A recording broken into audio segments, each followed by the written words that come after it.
তস্मै শ্রী গুরবে নমঃ। জ্ঞানতিমিরান্ধস্য জ্ঞানাঞ্জনশলাকয়া চক্ষুর্মিলিतं येन তস্मै শ্রী গুরবে নমঃ।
তস্मै শ্রী গুরবে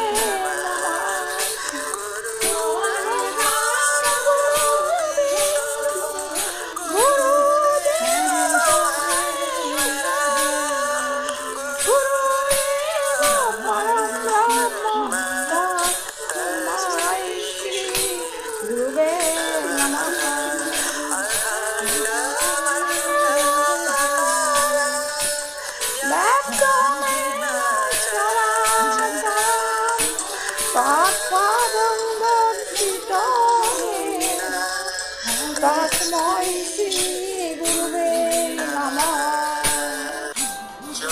শ্রী কৃষ্ণ চৈতন্য প্রভু নিত্যানন্দ শ্রী অদ্বৈত গদাধর শিবাসাদি গৌর ভক্তবৃন্দ।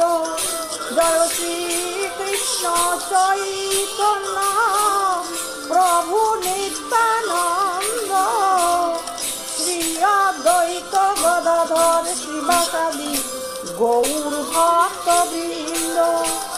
জয় শ্রী কৃষ্ণ চৈতন্য প্রভু নিত্যানন্দ শ্রী অদ্বৈত গদাধর শিবাসাদি গৌর ভক্তবৃন্দ। জয় শ্রী কৃষ্ণ চৈতন্য প্রভু নিত্যানন্দ শ্রী অদ্বৈত গদাধর শিবাসাদি গৌর ভক্তবৃন্দ।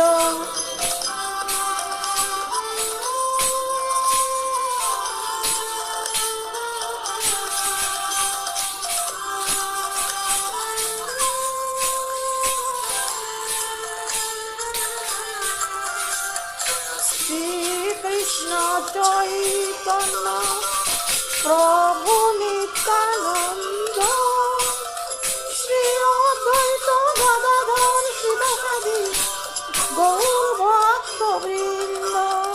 জয় শ্রী কৃষ্ণ চৈতন্য প্রভু নিত্যানন্দ শ্রী অদ্বৈত গদাধর শিবাসাদি গৌর ভক্তবৃন্দ। কৃষ্ণ হরে হরে হরে রাম রাম রাম হরে হরে হরে কৃষ্ণ কৃষ্ণ কৃষ্ণ হরে হরে হরে রাম রাম রাম হরে হরে হরে কৃষ্ণ কৃষ্ণ কৃষ্ণ হরে হরে হরে রাম রাম রাম হরে হরে কৃষ্ণ কৃষ্ণ হরে হরে হরে রাম রাম রাম হরে হরে।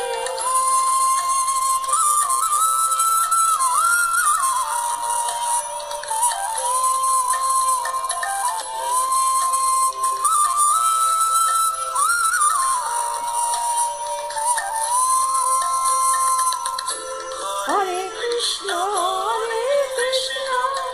কৃষ্ণ কৃষ্ণ হরে হরে হরে রাম রাম রাম হরে হরে। হরে কৃষ্ণ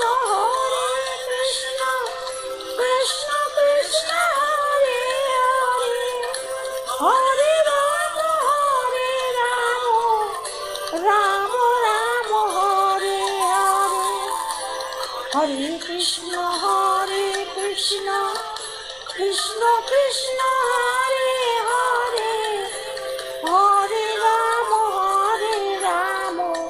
রাম রাম হরে হরে। নমস্কার বন্ধুগণ, আমি আমার অমানিভা মুখার্জি ব্লগ হরিকথা চ্যানেলে তোমাদেরকে সবাইকে স্বাগত জানাচ্ছি। তোমাদের সকলের মঙ্গল হোক, ভগবান শ্রীকৃষ্ণের কৃপায় তোমরা সবাই সুরক্ষিত থাকো এই কামনা করি। বন্ধুগণ, আমি আগের দিন বর্ণনা করেছিলাম শ্রীকৃষ্ণের তিরোধান লীলা। আমি বর্ণনা করছিলাম যে যুধিষ্ঠির নানা রকম অসভ্য চিহ্নাদি দেখতে পাচ্ছিলেন এবং সেই জন্য তিনি খুব চিন্তিত ছিলেন। কেননা অর্জুন দ্বারকায় গিয়েছিলেন সকলের খবর নিতে, কিন্তু 5-6 মাস হওয়ার 7-8 মাস হওয়ার পরেও অর্জুন ফিরে আসেননি। সেই জন্য তিনি খুব চিন্তিত ছিলেন এবং তিনি নানা রকম অশুভ লক্ষণ দেখতে পাচ্ছিলেন। এইসব দেখার পর অর্জুন ফিরে এলেন এবং অর্জুন যখন যুধিষ্ঠিরকে প্রণাম করলেন তখন তার চক্ষু দিয়ে জল পড়ছিল। সেই জন্য তিনি অর্জুনকে নানা রকম কথা জিজ্ঞাসা করছেন, যে সেখানে সকলের কুশল কী ইত্যাদি তাদের কুশল জিজ্ঞাসা করছেন। তিনি যেখান থেকে আমি বর্ণনা করেছিলাম আগের দিন, তারপর থেকে আমি বর্ণনা করছি। যুধিষ্ঠির বললেন, হে আমার পরম আদরণীয় ভাই, বৃষ্টিবংশের মহান সেনাপতি প্রদ্যুম্ন কেমন আছেন? আর যুদ্ধে অতিশয় পরাক্রমশালী ভগবানের অংশ প্রকাশ অনিরুদ্ধ আনন্দে আছেন তো? সুসেন, চারুদেষ্ণ, জাম্ববতী পুত্র শাম্ব এবং শ্রীকৃষ্ণের অন্যান্য প্রধান পুত্রগণ ঋষভাদি তাদের পুত্রগণ সহ সব ভালো আছেন তো? তিনি অর্জুনকে সকলের কুশল সংবাদ জিজ্ঞাসা করছেন। সুতদেব, উদ্ধব এবং শ্রীকৃষ্ণের অনুচরগণ এবং বলরাম ও শ্রীকৃষ্ণের বাহুবলে সুরক্ষিত সুনন্দ নন্দ প্রভৃতি আমাদের অন্যান্য পরম সুহৃদ সাত্যত শ্রেষ্ঠ গণ কুশলে আছেন তো? তারা আমাদের কুশল চিন্তা করেন তো? তিনি অর্জুনকে এইসব জিজ্ঞাসা করছেন, তারা কীরকম আছেন তাদের কুশল জিজ্ঞাসা করছেন। সেই ব্রাহ্মণদের হিতকারী ভক্তবৎসল গোবিন্দ পরম পুরুষোত্তম ভগবান শ্রীকৃষ্ণ দ্বারকাপুরীতে সুধর্মা নামক সভায় সুহৃদবর্গ পরিবেশিত হয়ে সুখে আছেন তো? ভগবান শ্রীকৃষ্ণের দ্বারকায় সুধর্মা নামে একটা স্বভাব ছিল। সেই সভায় তিনি তার সুহৃদবর্গ সবাইকে নিয়ে বসতেন এবং নানা কথা আলোচনা করতেন, রাজনীতি ইত্যাদি ব্যাপারে। তিনি সেই কথা ভাই অর্জুনকে জিজ্ঞাসা করছেন। আদি পুরুষ ভগবান শ্রীকৃষ্ণ সারা জগতের মঙ্গল সাধন, প্রতিপালন এবং উন্নতি সাধনের উদ্দেশ্যে যদুকুল রূপে সমুদ্রের মধ্যে অনন্তদেব বলরাম সহ অবস্থান করছেন। আর যদুবংশীয়রা শ্রীকৃষ্ণের বাহুবলের দ্বারা সংরক্ষিত এবং নিজয় নগরী দ্বারকাপুরীতে বৈকুণ্ঠনাথের অনুচরবর্গের মতো তিলক পূজিত হয়ে পরম আনন্দে বিহার করছেন। সত্যভামা প্রমুখ দ্বারকার মহিষীগণ ভগবানের চরণসেব্যরূপ মুখ্য কর্ম সম্পাদন করে ভগবানকে দেবতাদের পরাভূত করতে প্ররোচিত করেছিলেন। এইভাবে তার মহিষীরা ইন্দ্রপত্নী শচীদেবীর ভোগ্যযোগ্য পারিজাত পুষ্প উপভোগ করেছিলেন। হে ভ্রাতা অর্জুন, তোমার নিজের সমস্ত কুশল তো? তোমার শারীরিক দীপ্তি নষ্ট হয়ে গেছে বলে মনে হচ্ছে। তুমি দীর্ঘকাল দ্বারকায় ছিলে বলে কি তারা তোমায় অবজ্ঞা প্রদর্শন করেছেন বা তা তোমায় যথাযথ সম্মান করেননি?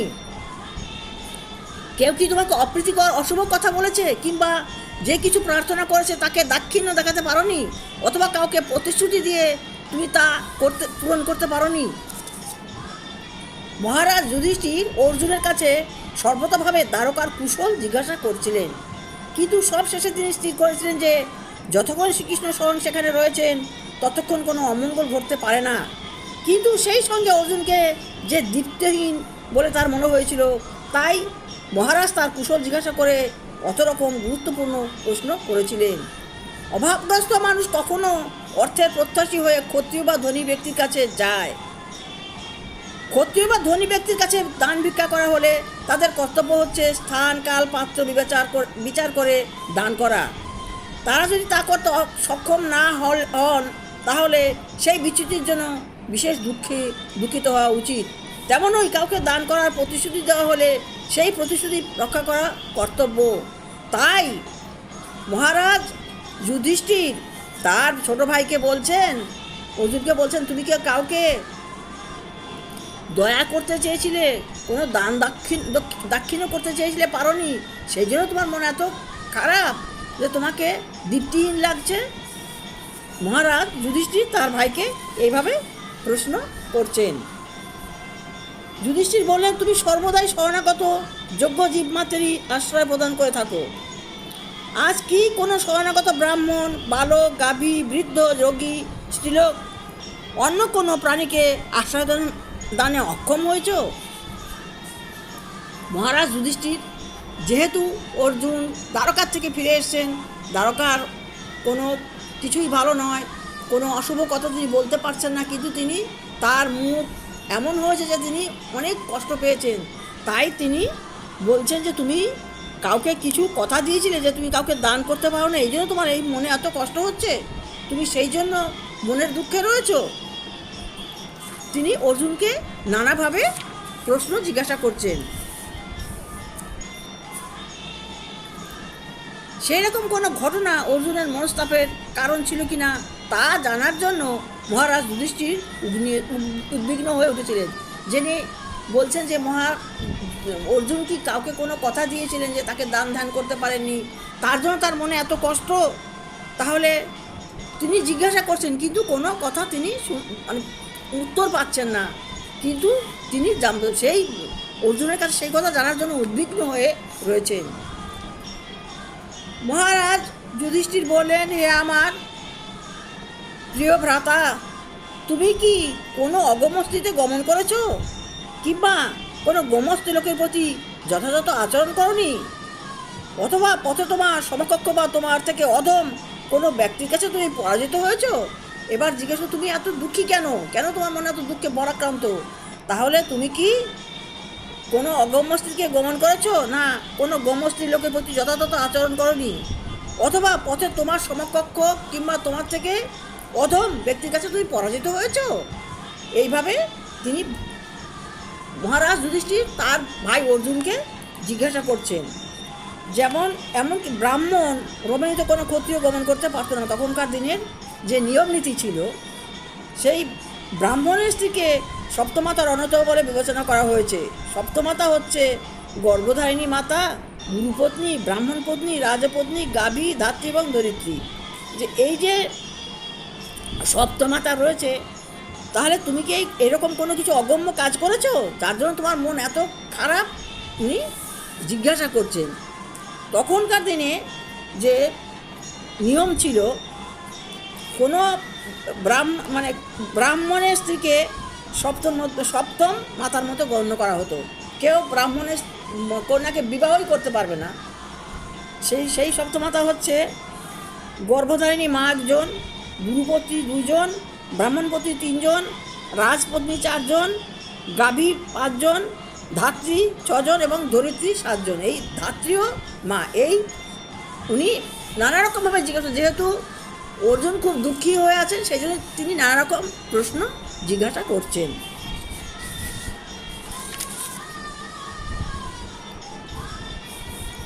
ক্ষত্রিয়ের পক্ষে সমকক্ষ বা অধম ব্যক্তির কাছে পরাজিত হওয়া অত্যন্ত নিন্দার বিষয়।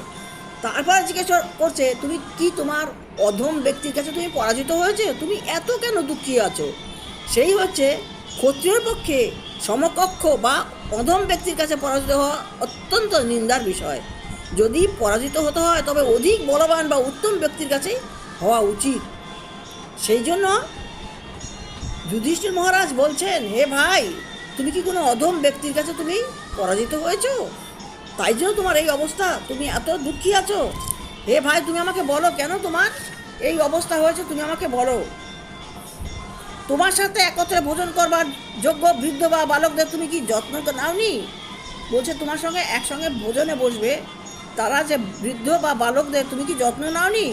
তাদের বাদ দিয়ে তুমি কি একাই ভোজন করেছো? ক্ষমার অযোগ্য কোনো গর্হিত কর্ম কি তুমি করেছো? উনি নানা রকমভাবে ভাই অর্জুনকে জিজ্ঞাসা করছেন যে তুমি এত দুঃখী কেন? তাহলে কি তোমার কোনো যাদের সঙ্গে ভোজন করা বৃদ্ধ বা বালকদের ভোজন তুমি করাওনি? তাদের বাদ দিয়ে তুমি ভোজন করেছো? তাহলে এগুলো হচ্ছে ক্ষমার অযোগ্য কাজ। গৃহস্থের কর্তব্য হচ্ছে প্রথমে শিশু এবং বৃদ্ধদের, ব্রাহ্মণ এবং পঙ্গুদের ভোজন করানো। তাছাড়া আদর্শ গৃহস্থের পক্ষে কর্তব্য হচ্ছে অপরিচিত ক্ষুধার্ত ব্যক্তিকে ডেকে এনে আহার করিয়ে তারপর স্বয়ং ভোজন করা। পথে নেমে কোনো ক্ষুধার্ত ব্যক্তিকে 3 বার ডাকতে হয়। কোনো গৃহস্থ যদি এই বিধির অবহেলা করে বৃদ্ধ বা শিশুদের ক্ষেত্রে, তাহলে তা ক্ষমার অযোগ্য। তাই মহারাজ যুধিষ্ঠির বলছেন যে তুমি কি এরকম কোনো গর্হিত কাজ করেছো যে তার জন্য তোমার এত মনের এত খারাপ? অথবা তোমার অতি প্রিয় সখা শ্রীকৃষ্ণের বিয়ে তুমি শূন্যতা বোধ করছো? হে ভাই অর্জুন, এছাড়া তোমার কী রকম অশান্তির আর কোনো কারণই তো আমি দেখতে পাচ্ছি না। বলছে ভাই অর্জুন, এছাড়া তো তোমার অশান্তির কোনো কারণ দেখতে পাচ্ছি না, তুমি কেন এত অশান্তির মধ্যে আছো? মহারাজ যুধিষ্ঠির তার ভ্রাতা অর্জুনকে এইভাবে বিষণ্ণ দেখে এইভাবে তিনি তাকে প্রশ্ন জিজ্ঞাসা করেছিলেন, খোলাখুলিভাবে জিজ্ঞাসা করছেন অর্জুনকে, কিন্তু অর্জুন কোনো কথার উত্তর দেননি। ইতি শ্রীকৃষ্ণের তিরোধন লীলা নামক শ্রীমদ্ ভাগবতের প্রথম স্কন্ধের 14 অধ্যায়ে শ্রী ভক্তিবেদান্ত তাৎপর্য সমাপ্ত। আমি শ্রীকৃষ্ণের তিরোধন লীলা এইখানেই শেষ করলাম। বন্ধুগণ, তোমাদের সকলের মঙ্গল হোক, তোমরা সবাই সুস্থ থাকো, সুখে থাকো, আনন্দ থাকো। তোমাদের ভগবান শ্রীকৃষ্ণ সর্বদা তোমাদের রক্ষা করুন। বন্ধুগণ, আমি ভাগবত কথা বলি, ভগবানের নাম করি, এছাড়া আমি কিছু করতে পারি না, কারণ আমি যথেষ্ট বরিষ্ঠ নাগরিক হয়ে গেছি, আমার পক্ষে করা সম্ভব নয়। তবু আমি সেই ভগবান শ্রীকৃষ্ণের কৃপায় এই কাহিনী সামান্য হলেও বর্ণনা করতে পারি।